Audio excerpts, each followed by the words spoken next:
इस वक्त हमारे साथ अमृतसर के डीसीपी एमएस भुल्लर साहब हैं। ये वो अधिकारी हैं जो इनकाउंटर स्पॉट पर मौजूद थे। इन्होंने काफ़ी अगुवाई की, अपनी फोर्स को वहां पर ले गए और जो दोनों गैंगस्टर थे उन्हें न्यूट्रलाइज करने की कोशिश की और उसके बाद वो इनकाउंटर में मारे गए। भुल्लर साहब, आपसे सीधे तौर पे जानना चाहेंगे, काफ़ी डेस्परेट ये दोनों गैंगस्टर थे, जिस तरह से सिद्धू मूसेवाला का इन्होंने मर्डर किया था और इनके पास से एक वेपन्स भी बरामद हुए। क्राइम सीक्वेंस के बारे में थोड़ा जानना चाहेंगे, टाइमलाइन क्या थी सर?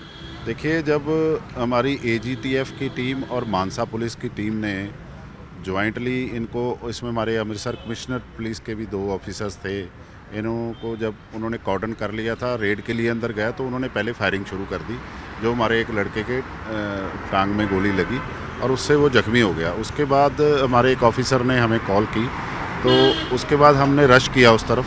तो मेरे साथ एक एसपी थे, हम इकट्ठे बैठे हुए थे, तो हमने जाकर इमीडिएटली जब उस जगह के ऊपर पहुंचने की कोशिश की तो उन्होंने हमारे ऊपर भी फायरिंग की। जो हम वहीं गाड़ियों की ओट लेकर हम वहाँ पे छिप गए और वहाँ से हमने फायरिंग शुरू कर दी। तो ये तकरीबन 11 बजे शुरू हुआ। 11:45 के करीब हमने सारी तरफ से इनको कॉर्डन कर लिया था और 4:30 बजे तक जो ये सारा जो है इनकाउंटर है, हमारा लाइव इनकाउंटर ये चला। तो उसमें जो एडीजीपी साहब ने बोला था पहले दिन, उसमें हमारे पास एक AK-47, उसका एक मैगज़ीन, 31 लाइव कार्टेजेस, 2 पिस्टल, एक 9mm का, एक 45 का, और उसके कुछ लाइव कार्टेजेस जो हमें वहाँ से मिले हैं। उसके अलावा उनके कुछ कपड़े मिले हैं, एक टूटा हुआ फ़ोन मिला है। जो हमारी फोरेंसिक टीम है वो कल बारिश पड़ने की वजह से कुछ प्रॉब्लम आ गई है, वो हमने उसे अभी कॉर्डन किया हुआ है। जब ये बारिश का पानी ख़त्म हो जाएगा तो दोबारा उसको सर्च करेंगे। सर, आपके एक पुलिस अधिकारी के एक जवान की जान बची एक मोबाइल फ़ोन के ज़रिए, वो कैसे बची सर? जो हमारे पीछे डीसीपी इन्वेस्टिगेशन थे, उनके गनमैन जब गाड़ी से उतरने लगे तो वो एक आड़ लेकर एक सर्कल में से फायर कर रहा था। जो जैसे ही वो नीचे उतरा तो उसके यहाँ पे छाती के ऊपर गोली लगी और लकीली परमात्मा की तरफ से, एक तो दूरी थोड़ी ज़्यादा सी, 250 मीटर तक हम बैठे थे, दूसरा उसके यहाँ पे मोबाइल था, तो मोबाइल में गोली लगने के कारण उसको चोट कम आई और he is out of danger now. Sir, Manpreet मानू या जगरूप रूपा, किसने ज़्यादा पुलिस पार्टी पे फायरिंग की है? दोनों में से डेस्परेट कौन था? क्योंकि आप तो मौके पे थे सर, आपके सामने सारे हालात थे। एक्चुअली जब फायरिंग आ रही थी तो सबसे पहले एजीटीएफ को उन्होंने फायर किया, लेकिन हम ये नहीं बता सकते, दोनों ने इक्वली फायर किया है। जो हमने लास्ट में देखे थे, दोनों पिस्टल जो हैं मनु के पास पड़े थे और असाल्ट भी। और AK-47 भी सर मनु के पास से मिली है? क्योंकि जो पहले दूसरा लड़का था वो पहले उसकी डेथ हो चुकी थी, तो उसके वो हथियार उठाकर वो भी उसी के ऊपर। रूपा की पहले सर? हाँ, रूपा की पहले डेथ हो चुकी थी और उसके जो आर्म्स हैं वो उठाकर वो हमारे ऊपर फायर कर रहा था। सर, कितनी फोर्स होगी पंजाब पुलिस की जिसकी बदौलत ये इनकाउंटर सफल हो पाया और एक बड़ा मैसेज दिया गैंगस्टरों को? देखिए, सबसे पहले जो स्ट्राइक किया फोर्स ने वो करीब 30 से 35 लोग थे, एजीटीएफ और मानसा के और हमारे कमिश्नरेट पुलिस के। उसके बाद जब हमने चारों तरफ से कॉर्डन किया तो तकरीबन हमारे 350-400 पुलिस ऑफिसर थे, जिसकी हमने लिस्ट तैयार कर ली है और इन्वेस्टिगेशन।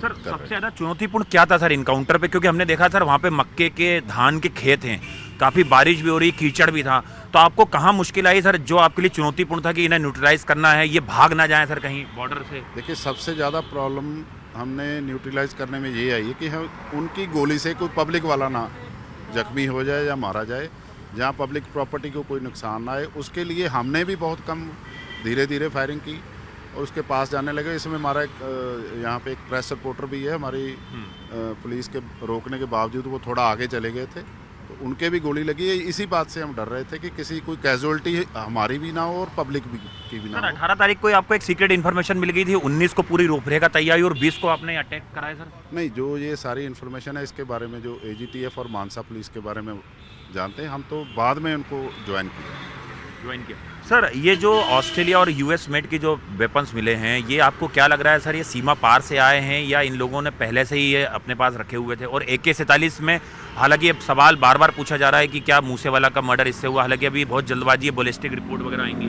जो यहाँ पे हमारे फोरेंसिक टीम आई है, यही मूसेवाला साहब के मर्डर के ऊपर भी यही टीम हमने वहाँ गई थी, उसी को हमने बुलाया है। ये हमें जल्दी रिपोर्ट दे देंगे, जो हम आपको बाद में बता देंगे कि वही AK-47 है जहाँ आपने महत्वपूर्ण जानकारी बताई कि सर इन्हें कोई ड्रॉप करने यहाँ पर आया था, वो शख्स कितने दिन पहले यहाँ पे ड्रॉप कर गए और कितने दिन से यहाँ पे शेल्टर लिया होता इस खाली जगह में? जो अभी तक इसके बारे में हमारे पास कोई कंफर्म्ड इन्फॉर्मेशन नहीं आई। लोग कह रहे हैं कि उनको ड्रॉप करके गया, लेकिन कौन आया, किस लिए आया, ये भी नहीं हमें पता कि ये किसी और बहक में जा रहे थे, किसी और फार्म हाउस में रुकने के लिए जा रहे थे, पुलिस को देखकर उस फार्म हाउस में घुस गए, ये भी अभी कंफर्म नहीं है। ये पार्ट ऑफ इन्वेस्टिगेशन है, धीरे धीरे पता लग जाए। सर इसके पहले कितने मौके थे जब ये एस्केप कर गए हैं और पंजाब पुलिस इनको लगातार क्रैकडाउन कर रही थी, क्योंकि पंजाब में थे सर मर्डर के बाद लगातार मानसा से एक्चुअली ये केस मानसा का है, तो इसमें मानसा पुलिस और AGTF मिलकर काम कर रहे थे। ये सारा जो पहले वो काफ़ी देर से इनके पीछे लगे हुए थे, लेकिन मुझे उसके बारे में डिटेल नहीं। सर हमने ये भी देखा जब आवाज़ सुनाई दे रही थी कि आपने कई बार उन्हें कोशिश की कि आत्मसमर्पण कर दें, हाँ। वो कम्युनिकेशन कैसे था सर? हाँ, उसमें हमारे जो DSP ब्राड हैं उन्होंने बहुत कोशिश की, हमारे SP जगराज सिंह हैं उन्होंने बहुत कोशिश की, लेकिन उन्होंने हमारी एक नहीं सुनी और क्रॉस फायरिंग करते रहे। काफ़ी बार हमने कोशिश की है, इसीलिए इसको इतना टाइम लग गया। सर एक आखिरी सवाल सर, ये जो घर था इसके बारे में थोड़ा स्ट्रक्चर के बारे में थोड़ा जानना चाहेंगे सर, कितना बड़ा घर था अंदर से और क्या क्या चीज़ें मिली हैं सर इस घर के अंदर, रिकवरी के अलावा सर किस तरह का घर था ये? एक्चुअली ये नीचे तो इसके 3-4 कमरे ही थे, ऊपर एक बिल्कुल छोटा सा जो सीढ़ियों के ऊपर कमरा बना होता है वही था। वहाँ से ही इन्होंने सभी के ऊपर फायर किए हैं और वो बहुत अच्छा जगह थी छुपने के लिए इनके, वहाँ से ही इन्होंने सारी फायरिंग की। कोई ज़्यादा बड़ा फार्म हाउस नहीं था और मुझे लगता है वहाँ पे पहले काफ़ी देर से कोई रहता भी नहीं होगा। सर पाकिस्तान बॉर्डर काफ़ी पास है आपने बताया है, तो आपकी पहला मकसद तो ये था कि सर ये बॉर्डर क्रॉस ना कर जाए किसी भी तरीके से, इसलिए आपने बहुत सारे इलाके को जो कर्डन आपका रखा था, हर तरफ से घेराबंदी। इस तरह की कोई इन्फॉर्मेशन तो हमारे पास थी नहीं, लेकिन हमारा जो कॉर्डन का मकसद था वो यही था कि ये वहाँ से एस्केप ना कर सके।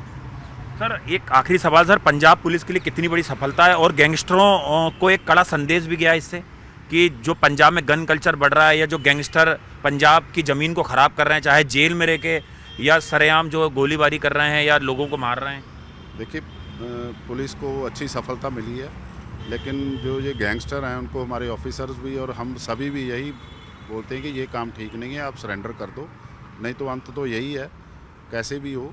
लेकिन और जो जगह हमने देखी है वो रहने के लायक भी नहीं है, तो उसका फ़ायदा ही क्या है? आपके माता पिता भी कि आपको गालियाँ निकाल रहे हैं। अभी रुपए की माता पिता की कल इंटरव्यू में देख रहा था, वो कह रहे थे कि हमने इसकी डेड बॉडी भी नहीं लेनी जी। अगर वो गलत काम करता है तो हमें क्या, मर गया। और उसके पेरेंट्स जो उसके गांव से आज लोग आए थे वो मुझे बता रहे थे कि हमने 3 साल पहले वो घर छोड़ के गया था और बोला था कि मेरी डेड बॉडी आएगी। सो इस तरह का काम ना करें। तो हमारे ऑफिसर्स अच्छे हैं, अपने आप का आत्मसमर्पण करें और अच्छी ज़िंदगी चलो यार, तो ये थे भुल्लर साहब जो पूरी जानकारी बता रहे हैं कि किस तरह से इनकाउंटर को अंजाम दिया गया और किस तरह से जो इनकाउंटर है वो पूरा जो है उसका ऑपरेशन का खाका जो है वो तैयार किया गया था। सहयोगी चमन के साथ आनंद तिवारी, न्यूज़ 18 इंडिया, पंजाब।